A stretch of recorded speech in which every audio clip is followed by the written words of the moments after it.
Bismillahirrahmanirrahim. Assalamualaikum warahmatullahi wabarakatuh. Alhamdulillah rabbil alamin, wassalatu wassalamu ala rasulil amin wa ala alihi wa ashabihi ajma'in. Subhanaka la ilma lana illa ma 'allamtana innaka antal alimul hakim. Rabbi shrah li sadri wa yassir li amri wahlul 'uqdatam min lisani yafqahu qawli. Wala hawla wala quwwata illa billahil aliyil azim.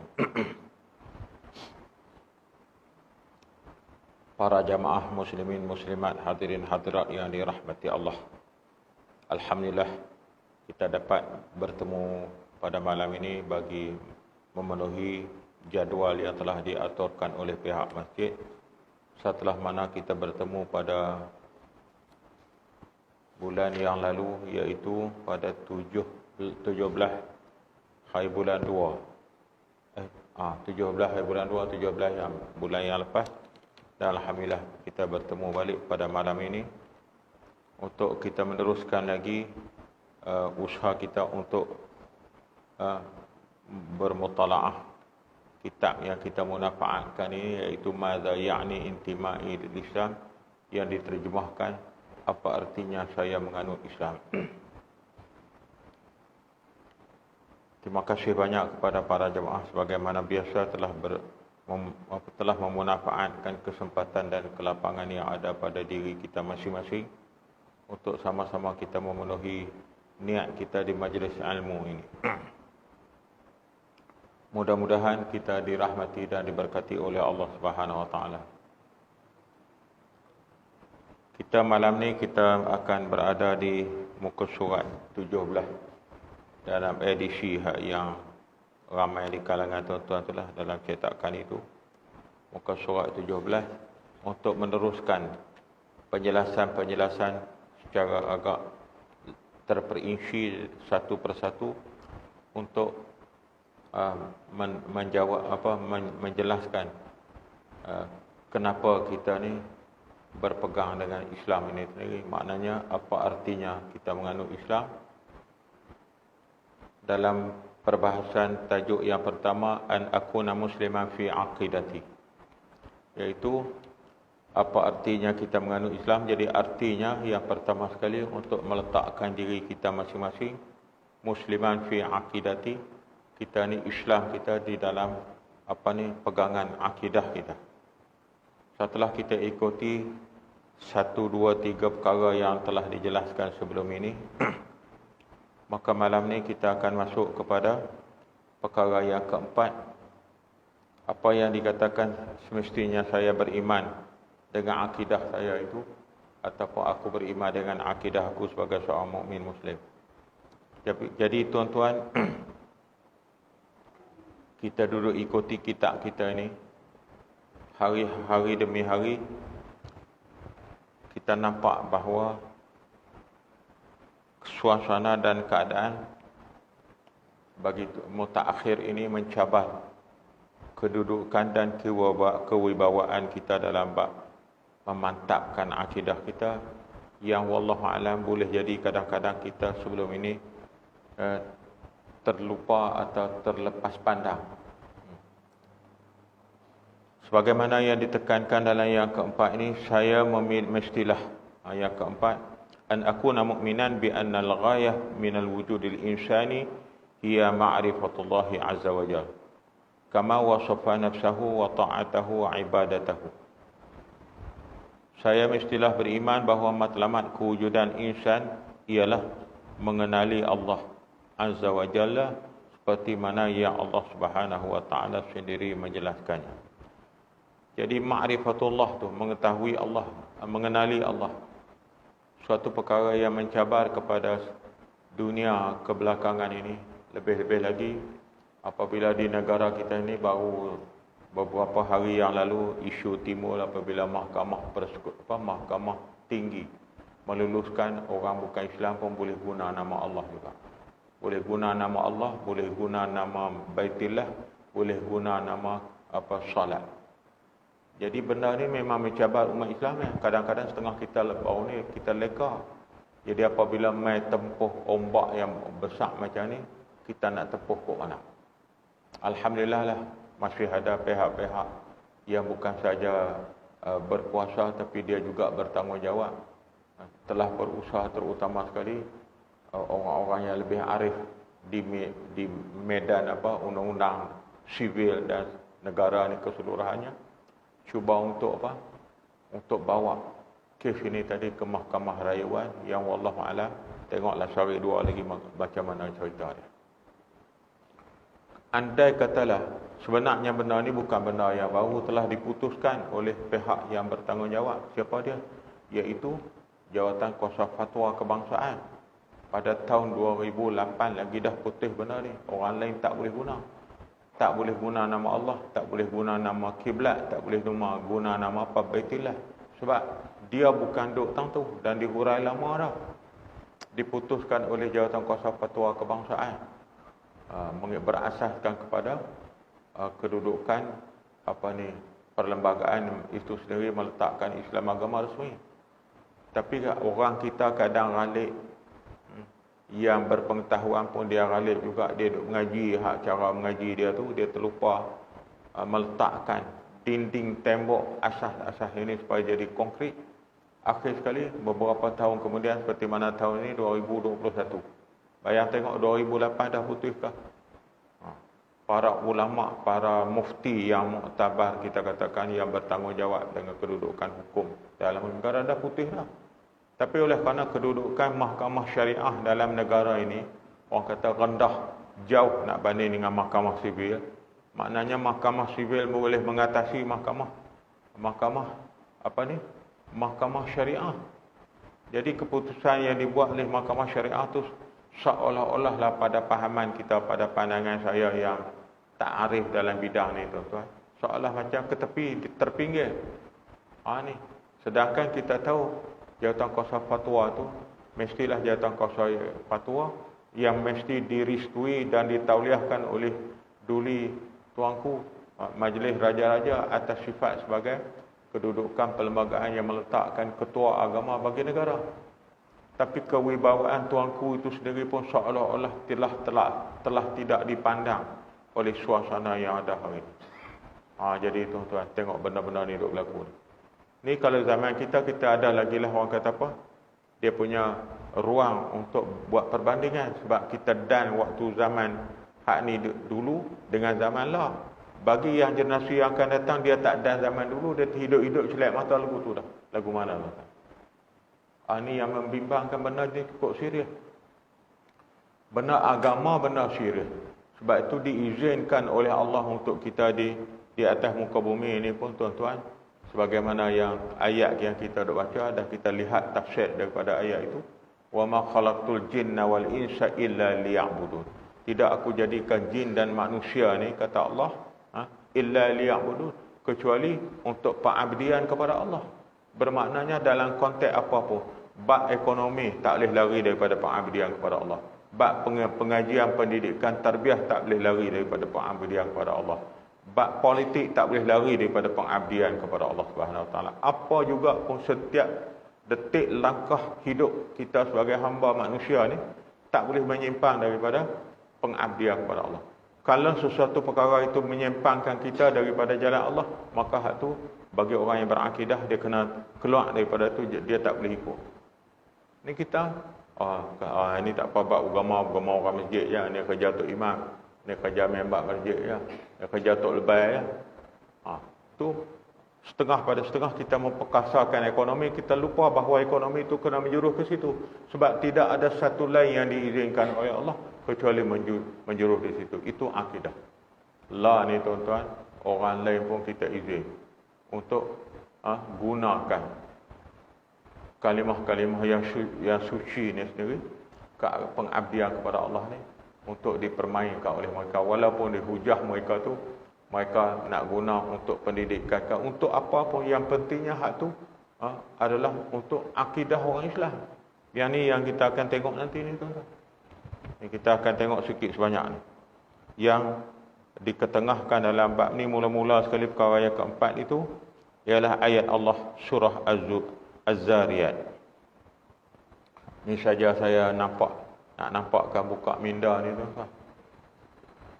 waktu tahun 2000, kalau tak silap saya tahun 2010 kah 2012, perbahasan rancak dalam Parlimen bab ni menyuarakan kita buat satu tentangan untuk tak boleh guna kalimah Allah dalam Bible.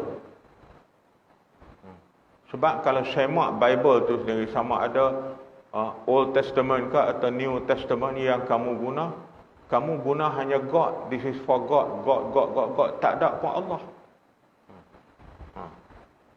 Dia tak explain pun my God is Allah, tak ada. Tiba-tiba nak ambil guna Allah tu untuk your God, tak betul. Kita qul huwallahu ahad Allahu samad lam yalid wa lam yulad wa lam yakul lahu kufuwan ahad. Al-Quran awal-awal kita tekan satu. Itulah ayat asas akidah, orang panggil apa? Tunjang kepada akidah. Dipanggilkan suratul Ikhlas. Tapi tu dialah tuan-tuan, nak sembang pun depa tak lagi. Yalah tambah ada benar ni tak lagi depa viral atau corak, jadi depa buat fitnah pula. Tu bayang tuan-tuan. Betul lah tuan-tuan. Hang tak sedap kan hang tu hakim, hakim mahkamah tinggi pun. Tapi hang tu orang Islam, kalau hang tu Islam lah. Kita ada institusi fatwa dalam negara. Kita ada majlis kebangsaan hal ehwal Islam. Di bawah naungan Raja-Raja Melayu. Nak putus mahkamah tu rojoklah dulu, bawalah berkes ni dulu kepada Majlis Raja-Raja, MKI. Ataupun Majlis Perunding Islam. Majlis Perunding Islam dalam negara dipengerusikan oleh Perdana Menteri. Ni Majlis Raja-Raja ni sendiri pihak ini yang akan bawa kepada Majlis Raja-Raja dan akan dipengerusikan dalam keputusan ini sendiri oleh Duli Yang di-Pertuan Agong. Hak ni tak berubah dari dulu sampai lah, tuan-tuan. Tak berubah. Kenapa kita buat keputusan terus keputusan tu tanpa kita ambil dulu di sini? Rojok dulu, bawa dulu benda ni kepada orang yang lebih arif. Siapa yang lebih arif? Jawatan Kuasa Fatwa. Siapa yang lebih arif dalam menentukan ya ke tidak ini tadi, yang lebih berwibawa ialah Majlis Raja-Raja. Betul lah hang tu hakim, betul lah. Tapi dalam konteks menyelamatkan Islam. Ni tuan-tuan, ni panas ni malam ni. Kalau dia ikut ni kena jadi dah lah musim kemarau. Panas lagi. Tuan-tuan. Sebab saya berani sembang ni bukan kata nak sembang besar tak lah.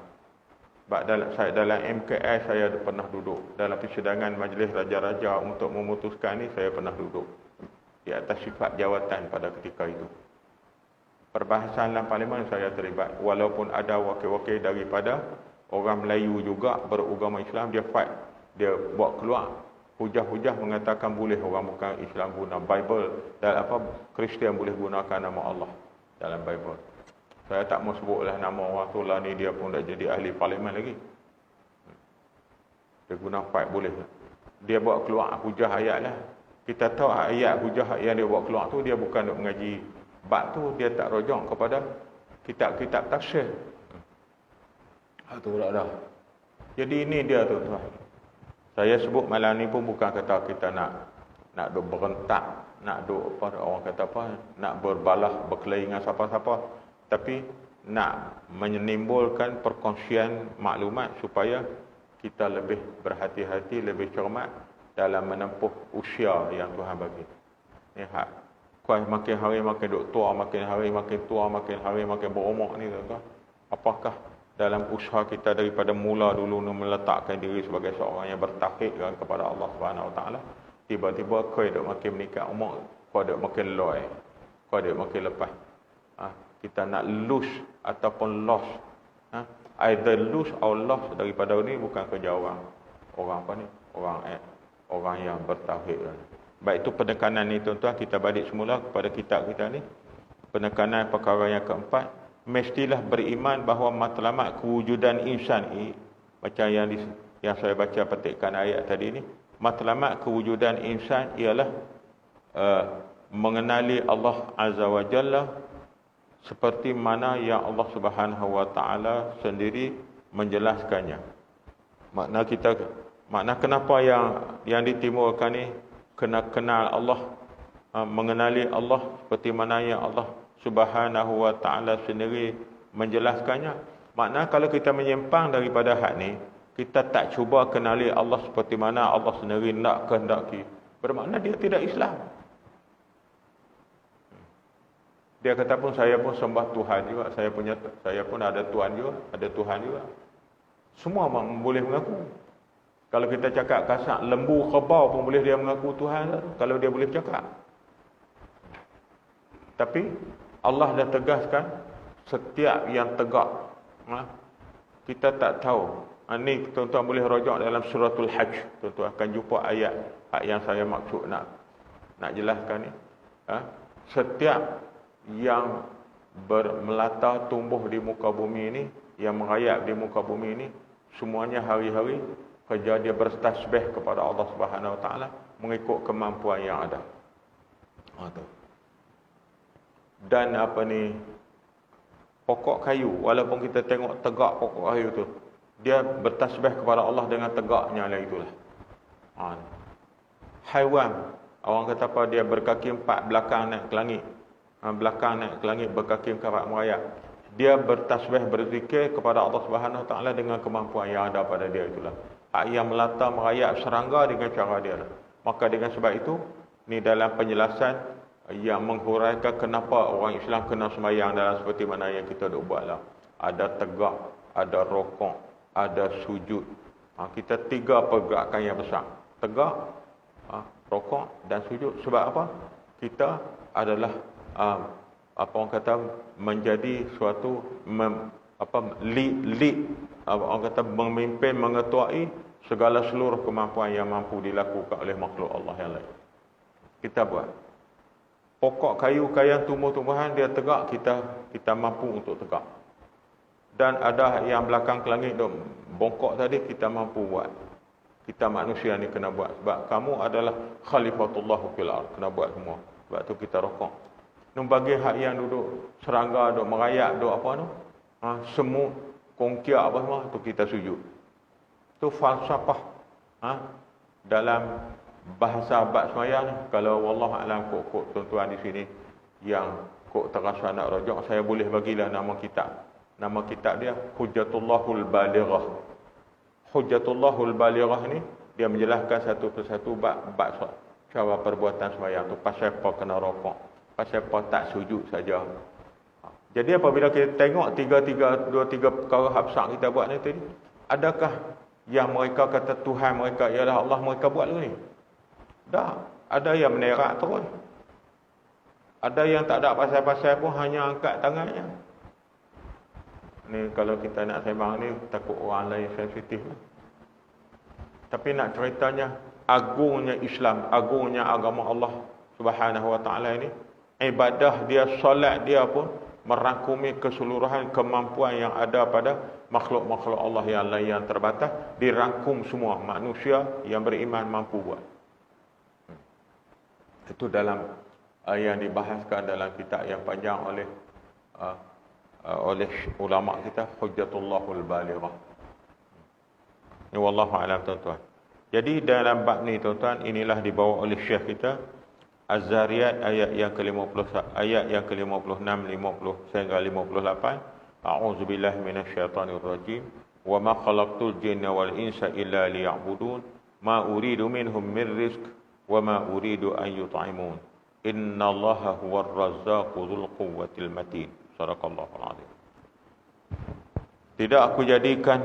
Tidak aku menciptakan jin dan manusia, kata Allah, illa liya'budun, melainkan supaya semata-mata mereka itu menyembahku. Illa liya'budun. Ini wallahu alam kok ada di kalangan tuan-tuan yang duk mendalami bahasa Arab lah di sini. Jadi teringat balik ni, kalau cuba semak balik, wa ma khalaqtul jinna wal insa illa liya'budun. Asalnya kalau kaedah nahwu illa tu istisna, maknanya pengecualian, kecuali, makna kecuali illa. Setiap kali kita jumpa illa, dia panggil huruf istisna.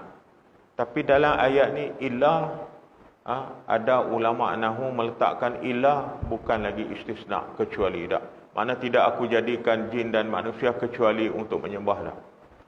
dalam konteks ayat ni bukan makna mendata begitu. Maknanya ayat ni penuh kecuali hang tuang. Kecuali illa dah. Tapi dalam bahasa mudahnya di sini illa liya'budun dia panggil apa ni? Illa tu makna lil ghayah. Tu beza sikit dengan kaedah nahwu biasa kita duk mengaji tu. Dalam konteks illa liya'budun ni lil ghayah. Apa makna lil ghayah? Akhir sudahnya. Kesudahannya. Makna endingnya. Tidak aku jadikan manusia dan jin dan manusia ni, kata Allah, tidak aku jadikan manusia dan jin, maknanya ialah kerana untuk kesudahan dia, ending dia tu adalah pengabdian dia kepada Allah.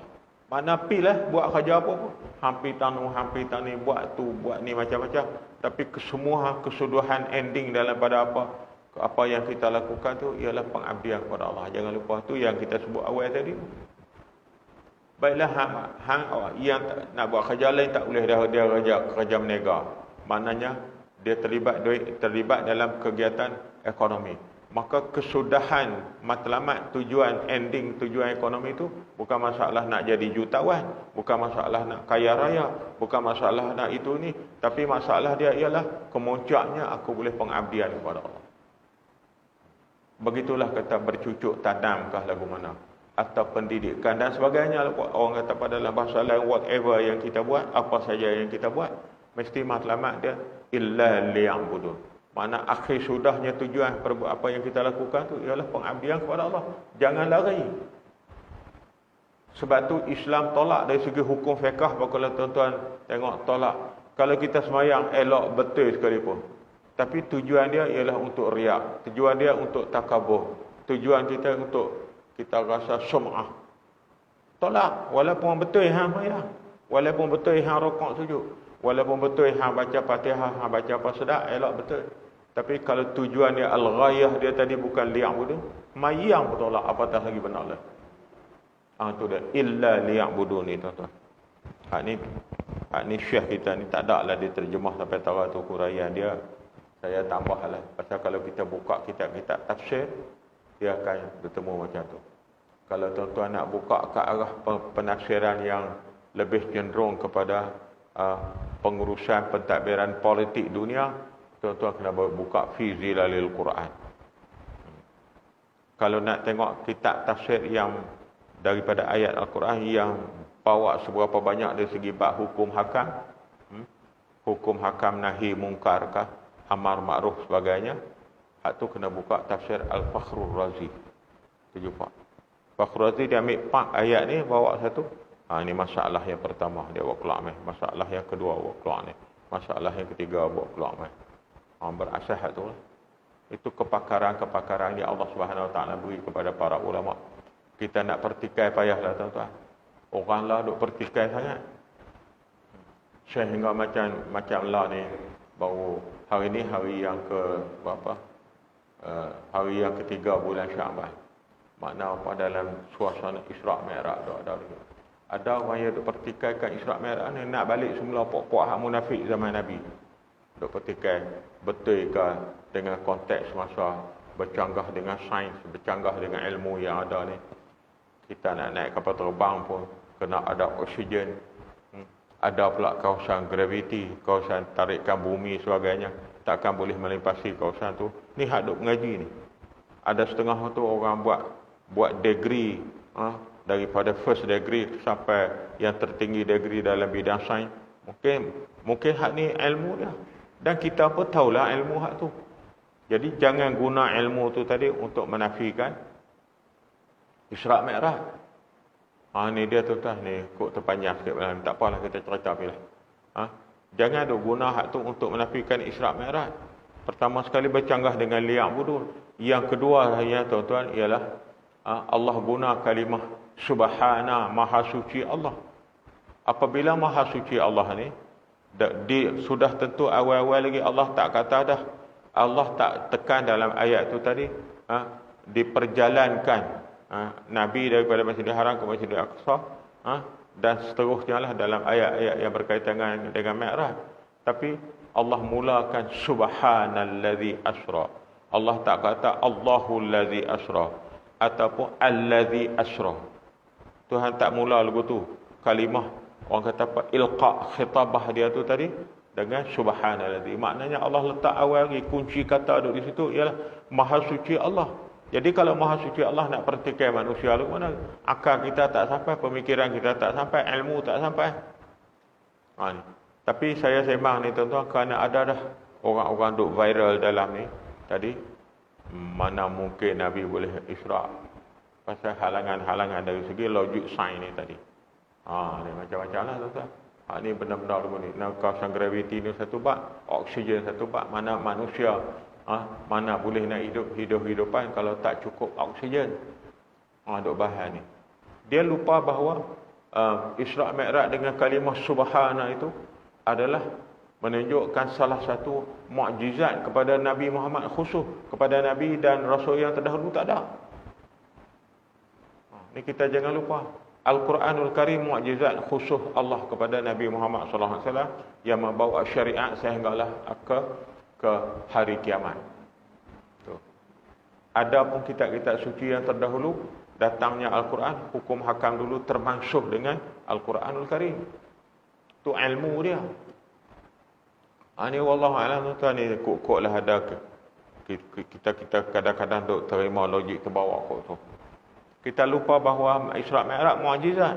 Apa itu makna mukjizat? Al-khariqul lil 'adah. Itu mukjizat. Mukjizat ini ialah di luar daripada keupayaan dan daya pencapaian makhluk. Hang kaji kok mana pun hang tak boleh sampai tu. Pasal mukjizat. Kita jangan lupa anugerah Allah kepada manusia ni tuan-tuan. Dalam bab ni ada 3 peringkat. Ni jadi panjang tu. Pertama sekali mukjizat. Mukjizat itu kepada para nabi dan rasul. Ada mukjizat Nabi Allah Musa, ada mukjizat Nabi Allah Ibrahim. Ni yang ni mukjizat Nabi Allah Lut alaihi salam. Mukjizat kepada orang berada di peringkat nabi dan rasul. Ni tuan-tuan kalau boleh tolong ingat. Yang kedua, Allah beri yang seakan-akan mukjizat ni juga. Ialah dipanggil ma'unah. Al-ma'unah khusus kepada para awliya. Hang tak jadi wali, tak usah ada sembang derah. Jangan duk pelacuai hak noh ni, ni awliya. Awliya ni dia ma'unah sebab terkandung dalam tubuh beberapa hikmah dia, beberapa kelebihan dia dengan mukasyafah dia, kasyaf dia awliya. Kita nak dapat awliya macam mana kita duk sembang kedai kopi lebih daripada duk dalam masjid. Jadi bodoh. Tu yang kedua. Yang ketiga tuan-tuan, ni dia punya urutan tadi. Daripada pertama yang tertinggi mukjizat. Yang kedua dia panggil ma'unah, ni kepada para awliya. Yang ketiga ialah para ulama. Ulama dia bagi apa? Karamah. Orang Melayu terjemah keramat. Keramat lain. Ni karamah. Satu karamah itu para ulama. Ni tak ada. Hang kalau tak di peringkat tu dia tak ada, tak usah bagi, tak usah ada semandrah ni. Hak kita cak-cak bawah baru duk pandai main benar lagu ni, duk buat fitnah atau duk bantai ulama ni kok ni. Hak yang duk tukang bantai ulama tu apa pun dia tak kena, paling jahil sekali. Ni tuan-tuan tu. Bahaya duk viral dalam Facebook, dalam apa kita duk tengok. Buta perut. Ni jadi kasar. Ni bukan tok guru duk minta. Hak ini adalah satu keistimewaan, kelebihan yang diberi oleh Allah kepada makhluk dia. Ni darjat yang 3 ni. Orang biasa macam kita tak dapat lah. Hak nak dapat mukjizat Nabi dan Rasul. Hak nak dapat ma'unah ni tadi ialah orang kata apa? Para awliya. Ni. Sebab tu al-ma'unah kepada para awliya ni tuan-tuan. Dulu-dulu ni adalah di alam Melayu kita duk dengar juga ada orang cerita. Lah ni wallahu a'lam. Tadi kita duk tengok Haji Mahat mari dia duk semayang je ni. Orang hak di Mekah tu habang atas dia duk tengah tawaf, orang yang sama. Tu yang kita duk sembang, orang kata apa, seolah-olah jadi macam cerita tahyul. Dia boleh berjalan atas muka laut, air, dia tak tenggelam, tak apa. Orang kata bohong. Tapi benar tu aspek-aspek ma'unah yang diberi kepada para awliya. auliaillah. Kita tak tercapai akal kita, tak sampai kajian ilmu kita, tak sampai sebab anugerah Allah. Tu yang ketiganya tadi tu karamah. Karamah para ulama. Dia duduk di masjid ni, Tuhan bagi kat dia karamah kasyah lah. Dia kata, minta maaf Tuan Imam, saya nak kena balik tu, ada orang nak main rumah. Orang tu tak habaq pun. Tapi dia tahu. Dia tahu orang nak main rumah. Dia tahu benar ni berlaku. Dia tahu benar ni akan pasal anugerah Allah kepada dia melalui karamah. Itu para ulama. Hak ni lah yang dicapai oleh ulama-ulama muktabar, termasuklah juga imam-imam mazhab. Ni imam-imam mazhab ni tuan. Imam Asy-Syafi'i rahimahullah, Imam Maliki, Imam Hanafi, Hambali sebagainya, dan begitulah ulama-ulama seperti mana Imam Al-Ghazali, Hujjatul Islam dan sebagainya. Dia dapat karamah tu. Kita duk ukur dengan cara ilmu hak kita mengaji ni. Benar lagu ni PhD pun tak boleh buat. Bukan masalah PhD ke tidak PhD, master ke apa sebagainya, double PhD ke, bukan masalah tu. Nak mengajilah. Alhamdulillah lah boleh mengaji. Tapi kita kena sedari bahawa karamah ni khusus Allah beri kepada jenis ni. Ni tuan-tuan. Tak apalah saya ambil hak tu tadi tu, nak bawa kepada, kalau panjang sikit pun memang panjang lah. Wa ma khalaqtul jinna wal insa illa liya'budun. Kalau kita boleh ingat hak tu pun alhamdulillah. Illa liya'budun. Illa bukan adatus istisna. Dia kata situ bukan bukan adatus istisna, bukan huruf istisna dalam ayat ni. Illa liya'budun. Para ulama tafsir meletakkan illa liya'budun itu ialah dia punya lil ghayah. Liya'budun lil ghayah. Illa liya'budun lil ghayah makna kesudahannya. Dia punya ending dia ialah pengabdian kepada Allah. Buatlah apa-apa, semua perkara semua perkara maknanya al-aslu fil asya' al-ibahah. Tu kaedah ya. Al-aslu fil asya' al-ibahah. Asal kedudukan hukum pada semua perkara, semua benda adalah harus. Hak tu harus, hak ni harus, hak ni harus, hak ni harus. Selagi mana tidak datang dalil dan nas yang melarang, mana harus. Walaupun boleh jadi Nabi tak suruh, Nabi tak ketahan kena buat ini. Tapi maknanya selagi tidak ada nas yang melarang, maka harus kita buat. Ini duduk baca benda ini dia jadi takut panjang lah tuan-tuan. Tak apalah. Sebab saya ni terbawa-bawa dengan kadang-kadang maklumat kita duk terima. Bukan kata kita pandai sangat, tapi nak cerita kesian kat orang ramai. Macam hak baru ni duk bahas bab puasa bulan Rejab. Tak boleh lapuk nuna hadis dhaif lah. Dia reti takat dhaif ya. Tu. Dia reti takat dhaif ya, duk faham bahawa apabila hadis dhaif tak betul. Allah mengaji mustalah hadis dulu. Dhaif ni tuan-tuan, ada peringkat dhaif yang dipanggil hadis marfu'. Ada peringkat dhaif ni dia panggil hadis ahad. Ada yang dhaif ni dia panggil hadis maudhu'. Dia peringkat, kalau tiga ni pun kita bincang hadis ahad. Saya tak maulah cerita kenapa jadi ahad, jadi apa tu kok jadi panjang, nak ambil poin dia je. Ada hadis ni dhaif dia pasal dia hadis ahad. Ada hadis ni dhaif dia pasal marfu'. Ada hadis tu hadis dhaif tapi maudhu'. Kalau duduk di maudhu', hadis dhaif yang berasaskan beberapa perkara yang sini, walaupun hadis tu hadis dhaif, tapi para ulama meletakkan tak ditegah untuk kita amal dalam hadis dhaif dalam peringkat itu, terutama sekali hadis dhaif yang maudhu'. Hadis dhaif yang maudhu' ni diriwayat oleh sahabat. Cuma para ulama pada sahabat kata waktu tu pertikaikan sikit dia tu ada sedikit dari segi orang kata apa? Dari segi dia kalau kita nak sebut dari segi personality yang ada yang dipertikaikan. Kerana tu ya bukan kata dia duk mohong lah. Hak tu maudhu'. Apabila maudhu', inilah kalau tuan-tuan rujuk dalam Al-Bayan yang dijelaskan oleh Sahibus Samahah Dr. Ali Jumaah. Ni saya sebut nama kitab ni. Profesor Dr. Ali Jumaah, bekas mufti Mesir. Dalam kitab dia Al-Bayan jilid yang pertama. Jilid yang kedua dia hurai benar satu-satu.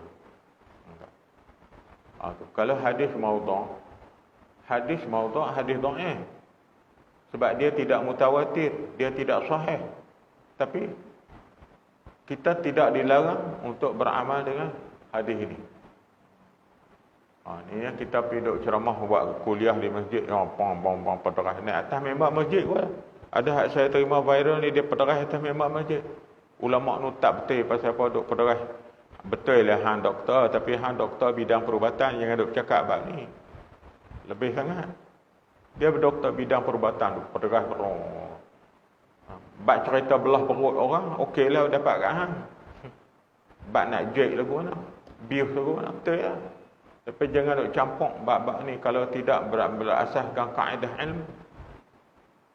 Jadi semua seolah-olah tok guru dalam negara kita daripada dulu, termasuklah ulama-ulama daripada Fatani, daripada apa yang karang beratus-ratus kitab, termasuk tak kurang daripada 300 buah kitab yang Profesor Dr. Yusuf Al-Qaradawi karang semua. Profesor Yusuf Al-Qaradawi pun tak betul, yang betul hang. Ni kok mana? Kita bukan duduk kalut lagu mana sangat, tapi janganlah melampau sehingga memeningkan kepala orang ramai. Ahli jemaah ramai, jangan nak buat lagu tu. Ini tak tahulah tuan-tuan, kok mereka dengar bila kita pun bukan duk tuding jari nama siapa-siapa. Tapi kita sebutlah dia doktor tu. Doktor perubatan. Bukan doktor dalam ilmu fiqh, bukan doktor dalam ilmu tauhid, bukan doktor dalam tafsir ke dalam ilmu apa ni, dalam ilmu hadis ke apa sebagainya. Tu jaga tuan-tuan. Sebab apa Allah tekan gitu, illa liya'buduni ma uridu minhum min rizqin wa ma uridu an yut'imun. Allah cerita dah. Kalau dah dalam bahasa kita terjemah cara mudahnya, ma uridu minhum min rizqin. Aku tak nak apa pun daripada rezeki daripada hang. Maknanya dalam bahasa lain, Allah tak minta apa pun daripada kita. Allah apa kita kaya kepada apa kita senangkan meliana ke lagu manakah jutawan. Allah bukan nak minta duit kita suruh bagi kat dia. Tak. Kalau kita sedekah, pahala sedekah tu balik mai kita juga. Kalau kita keluar zakat, pahala zakat tu mai kita juga. Kalau kita buat wakaf daripada hasil rezeki yang kita dapat, pahala kebajikan di akhirat besok daripada hak kita buat tu dapat kat kita. Allah kan dapat apa? Sebab tu kalau kita mengaji tauhid, Allah bukan duk jadi megah, jadi agung disebabkan manusia duk taat sembah kat dia dah. Dan Allah Subhanahu Wa Taala tak jadi rendah dengan sebab orang buat maksiat kat dia dah. Ini Allah Subhanahu Wa Taala tu kalau mendalami bab sifat 20, tuan-tuan kita akan bertemu dengan perbahasan ini. Takkan malam ni satu kan? Payah semua. Benar sebulan sekali, jadi saya nak pergi lagu tu. Tak tahulah tuan-tuan, tapi untuk peringkat peribadi saya, walaupun kita serba kekurangan, tapi rasa tak puas. Jadi rasa tak puas. Jadi setakat mana yang patut rasa kita sampaikan, kita kena sampaikan walaupun mengambil masa. Wa ma uridu an yut'imun, dan begitu juga Allah Subhanahu Wa Taala, aku tidak menghendaki rezeki sedikit pun daripada kamu, dan aku juga tidak menghendaki supaya mereka memberi aku makan. Innallaha huwar razzaqu dzul quwwatil matin. Sesungguhnya Allah, dialah yang maha pemberi rezeki, yang mempunyai kekuatan lagi sangat kukuh. Jadi hak kamu duk berasa kamu boleh bagi, kamu boleh memberi kesan kepada aku tu, sebenarnya akulah yang boleh beri kesan kepada kamu. Bab rezeki bukan masalah aku mengharap kepada kamu, tapi aku yang duk bagi rezeki. Bukan aku mengharapkan kamu memberi makan kepada aku, tapi kepada kamulah yang aku duk bagi makan. Innallaha huwar razzaqu dzul quwwatil matin. Ar-Razzaq, maha pemberi rezeki.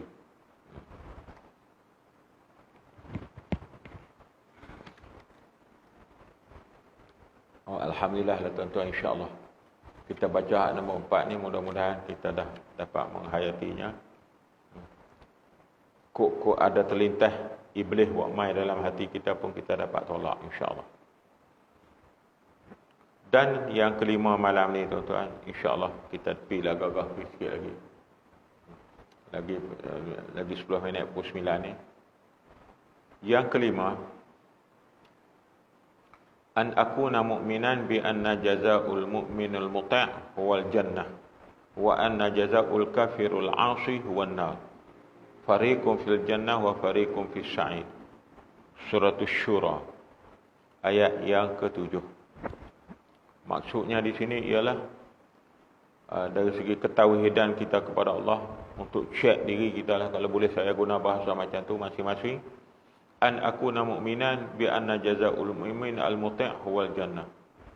Aku juga beriman, maknanya bahawa ganjaran, balasan bagi orang-orang yang mukmin yang taat kepada Allah Subhanahu wa taala itu ialah syurga. Wa anna jazaa'ul kafirul 'asi huwan nar. Sementara balasan kepada atas orang kafir yang derhaka ialah api neraka. Jadi makna kata, kalau kita merasa kita berhak mendapat syurga, lakukanlah taat. Kalau kita tak lakukan taat, maknanya jangan duk mimpi syurga lah. Boleh jadi saya dalam jadual yang lepas pun saya telah juga turut menjelaskan apa yang telah ditekankan contohnya oleh Ibnul Arabi rahimahullah. Dalam bab ni, Ibnul Arabi rahimahullah menekankan contohnya, man taraka salah muta'ammidan la qada'a wa la qada'a yajibu alaihi tajdidul Islam. Itu salah satu contoh. Siapa yang tinggal sembahyang sengaja, muta'ammidan, sengaja dia tinggal, tak ada uzur apa-apa, tak ada apa-apa, saja lawat tak sembahyang saja, dia tak qada. La qada alaih, dia tak qada. Kata Ibn al-Arabi rahimahullah mengatakan apa?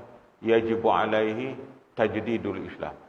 Wajib dia memperbaharui Islam dia balik. Maknanya tak ada lah. Dia tak Islam dah. Pasal apa tak Islam? Tak sembahyang. Cuba benar lagu ni Tok Imam buat penat dalam khatib khutbah. Tok Imam kena marah. Kalau ustaz-ustaz duk ceramah benar ni. Ustaz, mana boleh? Tu. Tapi Ibn al-Arabi tekankan dah bahawa contohnya bab ni tadi ni tuan-tuan, mungkin dia buat hal lain tapi sembahyang tak. Allah Akbar, orang kata sedekah ke, bantuan kok nu, wakaf kok ni kan, dia buat maka bagus sungguh, tapi sembahyang taubatlah. Maka wajib ke atas orang tu, kalau dia tak qada, dia tinggal sembahyang tu, dia tak qada, ni tanpa qada tuan-tuan ni, maka wajib ke atas dia untuk memperbaharui Islam. Apabila apa makna memperbaharui Islam? Kena syahadah lain. Habaq tak salah, habaq lah 30 tahun kau umur, 40 tahun kau umur, 50 tahun kau wal-a'yadzabillah lagi lah. Kalau dah habaq kata dia aku orang Islam tapi tak sembahyang, maka wajib dia mengucap syahadah lain. Apa makna wajib mengucap syahadah lain? Makna hang tak Islam dah. Tu baru kita tengok dalam bab satu bab tu, maksudnya kata kalau nak menuju ke syurga, tak jumpa dah. Tak jumpa dah. Sopa tu jugalah tuan-tuan, apa ni, Sayyidina Ali ibni Abi Talib karamallahu wajhah menekankan ni, insya-Allah lah, mudah-mudahan kita tuan-tuan doa lah banyak-banyak. Sebab Sayyidina Ali kata apa? Man kana fi talabil ilm kanatil jannatu yatlubu, wa man kana fi talabil ma'siyah kanatin naru yatlubu, atau kama qala Sayyidina Ali. Tuan-tuan, aku tahu lah nak bahas buat-buat Sayyidina Ali.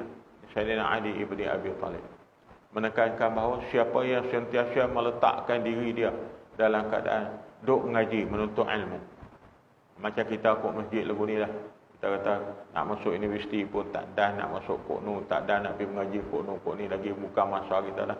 Yang ada pada kita boleh dah duk dalam sejam ke, orang kata apa, di mana-mana masjid, mana-mana surau.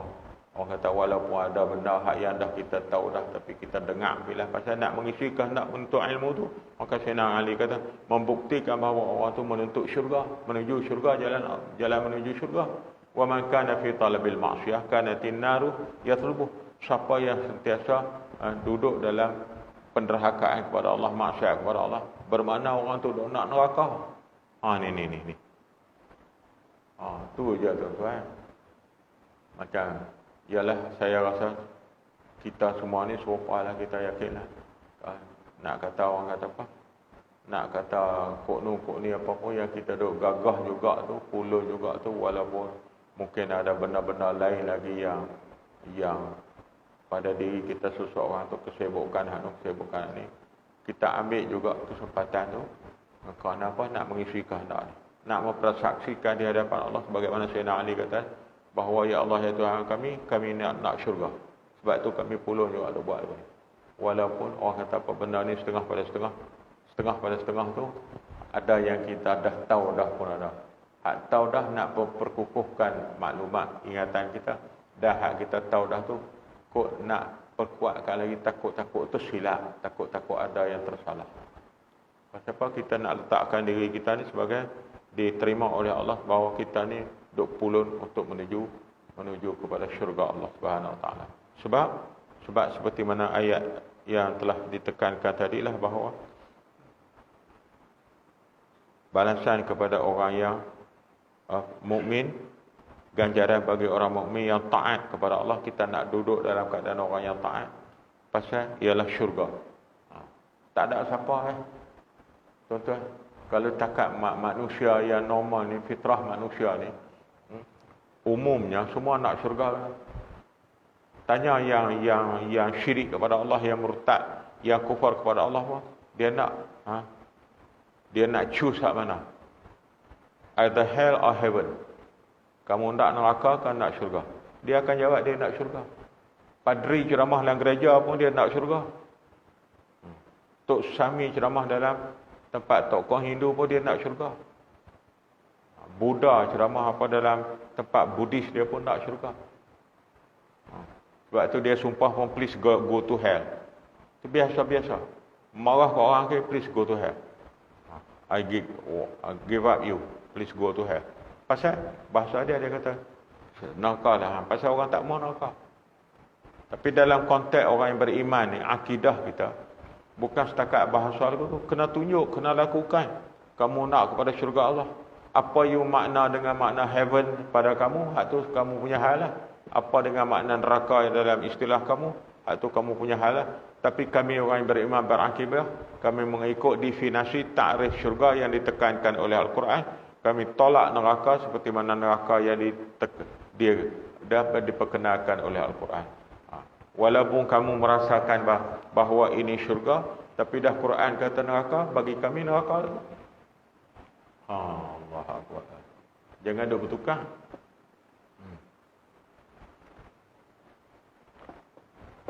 Sebab kita dalam satu riwayat hadis menegaskan bahawa dunia, apa kata jannatul kafir, dunia ini adalah wasijnul mukmin. Dunia ini adalah syurga bagi orang kafir dan penjara bagi orang mukmin. Kalau bagi dia, kalau kita bubuh dua ni, kita dua hambat jadi dunia ni macam syurga, macam dia nak juga, mana serupa kita dengan dia. Rasulullah peringatkan dah lagu mana hebat, tara mana segak, tara mana megah kejayaan rezeki kamu, kemudahan hidup kamu. Tapi kamu kena ingat, kalau kamu mukmin, walaupun jutawan kamu millionaire, jutawan duit banyak, sebanyak duit kamu tu, jutawan kamu kedudukan tu, kamu kena ingat, ni baru penjara. Baru penjara. Jangan duk lompat sangat kamu dalam penjara. Hak lebih Tuhan bagi kepada kamu, itu rezeki tu Rasulullah ingatkan dah. Jangan kita pun lompat seperti mana mereka lompat. Mereka lompat tak apalah, mereka tu syurga. Bagi mereka syurga dah. Apa yang mereka dapat di dunia, setakat itulah syurga mereka. Tapi bagi orang yang mukmin, apa yang kita dapat di dunia ini, banyakkah sama telah lah sikit, itu barulah penjara. Padahal pasal apa nampak susah sangat ni. Padahal kita duduk penjara. Tuhan bagi hujan pun susah, Tuhan bagi kemarau pun susah, padahal duduk dalam penjara. Itu Wallahualam tuan-tuan, dari segi konsep akidah kita tu. Fariqun fil jannah wa fariqun fis sa'ir. Ini ditekankan oleh Allah. Harus kita sedari bahawa ramai-ramai hidup manusia ni Fariqum fil jannah wa fariqum fis sa'ir. Ada satu golongan yang masuk ke syurga, manakala satu golongan yang lain juga pula memasuki neraka.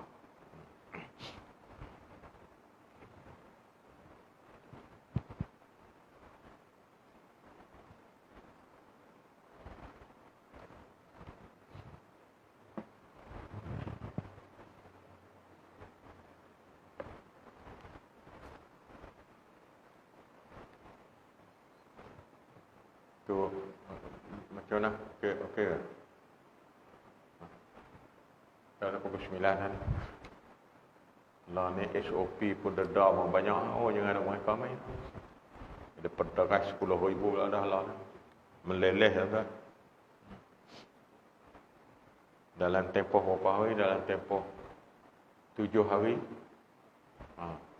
Makna kalau pergi bayar dalam tempoh 7 hari, itu tadi dia boleh dia boleh reduce jadi kepada 700 hari yang 5,000 ke berapa tadi tu, makna 50%. Kalau lebih pada tu sikit boleh dikurangkan banyak 20%.